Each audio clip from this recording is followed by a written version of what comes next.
BRS పార్టీల నుంచి బయటికి పోయిన లీడర్లంతా మళ్ళా బీఆర్ఎస్ దిక్కే చూస్తున్నట్టు కొడుతున్నది.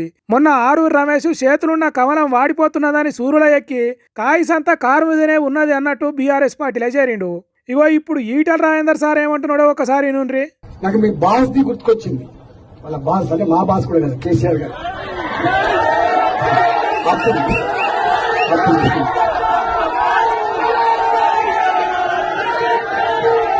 ఏం చెప్పారండి? ఇన్నరా ఈటల రాజేందర్ సార్ బాసు కేసీఆర్ ఏనట. ఆ మాట నోట్ల నుంచి బయటికి వచ్చిందో రాలేదో ఒక్కసారే ఓరిన పబ్లిక్.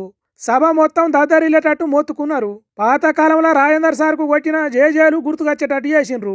మరి ఇట్లెందుకు అన్నాడు ఈటల రాజేందర్ సారు? ఇప్పటికే బీజేపీ పార్టీలో బండి సంజయ్ సార్కు ఈటల రాజేందర్ సార్కు పడతలేదనే ప్రచారం జోరుగా సాగుతున్నది. కొందరు బీజేపీ లీడర్లు పొమ్మన లేక పొగ పెడుతున్నారు ఈటల రాజేందర్కు అనే ప్రచారం కూడా ఉన్నది. అయినా ఎట్లనో తిరిగా నెట్టుకొస్తున్నాడు. ఆ బాధలన్నీ మర్చిపోనీకి మళ్ళొక్కసారి పాతకాలానికి పోయి కేసీఆర్ను యాది చేసుకున్నాడా, లేకుంటే బీఆర్ఎస్ పార్టీలకు మళ్ళా పోతే ఎట్టుంటది, జనం ఏమంటారనేది తెలుసుకునేదానికి ఓ రాయేసిండా, ఎట్లా ఏం సంగతి అనేది తెలియదు కానీ కేసీఆర్ పేరు చెప్పంగానే బొబ్బ చేసిండ్రు public. Etela Rajender sir BRS పార్టీలకు వస్తే ఇంకింత జోరు ఎక్కువ ఉంటుంది అన్నట్టు చేసిండ్రు. అప్పటికి రాజేందర్ సార్ చెప్తున్నాడు, ఇప్పుడు కాదు బాసు అప్పుడు అని చెప్తున్నాడు. మరి అంతగానం యాది చేసుకున్నాడు అంటే కేసీఆర్ మీద బీఆర్ఎస్ పార్టీ మీద ఉన్న కోపం తగ్గి ప్రేమ పెరుగుతున్నది అన్నట్టేనా? కమలం పార్టీల కయ్యాలతో నెట్టుకొచ్చే బదులు కారెక్తే మంచిగుంటుందనే ఆలోచన చేసినట్టేనా అనేది ఈటల సార్కే తెలియాలిగా. ఫోన్ ట్యాపింగ్ లేదు, లొట్టపీసు లేదని కేసీఆర్ అన్నట్టు పర్యాటకం ఆటల పాటల మంత్రి జూపాలి కృష్ణారావు సార్ కూడా అదే మాట చెప్పినట్టు కొడుతున్నది.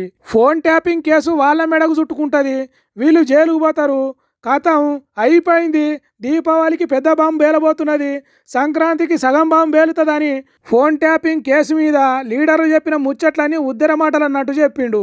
అసలు మీకు ఇచ్చిన నోటీస్ ఏంది? Section 160 CrPC. మిమ్మల్ని నేరస్తులుగా పరిగణించలే, మిమ్మల్ని సాక్షులుగా. ఇది వాస్తవమేనా, మీరు అంటే ఎందుకు జరిగింది, ఎవరిలా జరిగింది, దీనిపైన మీ యొక్క అంటే వాళ్ళ యొక్క సమాచారాన్ని, కీలక అంశాలని, వాస్తవాలని తెలుసుకోవడం కోసం నోటీస్ ఇచ్చి పిలిచిండ్రు. ఇన్నారా? కొండెత్తు రాగం తీసి కోతి పాటలు పాడినట్టు కేసీఆర్, కేటీఆర్, హరీష్ రావు, సంతోష్ రావులను పిలిచింది జైల్లో పెట్టడానికో ఇంకా దేనికో కాదు, వాళ్లను సాక్షుల కింద విచారిస్తున్నాం తప్ప ఇంకోటి కాదన్నట్టు చెప్పిండు. అంటే ఇన్ని రోజులు సర్కారులో ఉన్నోళ్ళు, మంత్రులు, ఎమ్మెల్యేలు జైలుకు పంపుతాం, చిప్పకూడు తినిపిస్తాం, ఊసలు లెక్క పెట్టి ఇస్తాం అన్న మాటలు ఉద్దర పంచాదులు అన్నట్టే కదా. కేసీఆర్ను విచారణకు పిలిస్తే తెలంగాణ జనం కాంగ్రెస్ సర్కార్ గిట్ల చేస్తున్నదేంది అని అనుకోకుండా గిట్ల కవర్ చేస్తున్నారా, లేకుంటే సాక్షులుగా పిలిచి ఏం జరిగిందో అడిగటానికే నోటీసులు ఇస్తున్నారా అనేది తెలియదు కానీ ఫోన్ ట్యాపింగ్ మీద ఇన్ని రోజులు లీడర్లు చెప్పినాయి, మీడియాలో వచ్చినాయి, తపాసి ముచ్చట్లే అన్నట్టు చెప్పిండు మంత్రి సారు. మరి ఈ ఫోన్ ట్యాపింగ్ ముచ్చట్లు ఇంకెన్నేళ్ళు మురుగబెట్టి గబ్బు లేపుతారో, ఆఖరికి ఏమి తేలుస్తారో ఆఫీసర్లకైనా తెలుసో తెలియదో అనే డౌట్ అనుమానాలు పడుతున్నారు ఈ ముచ్చట్లు తెలిసిన జనాలు.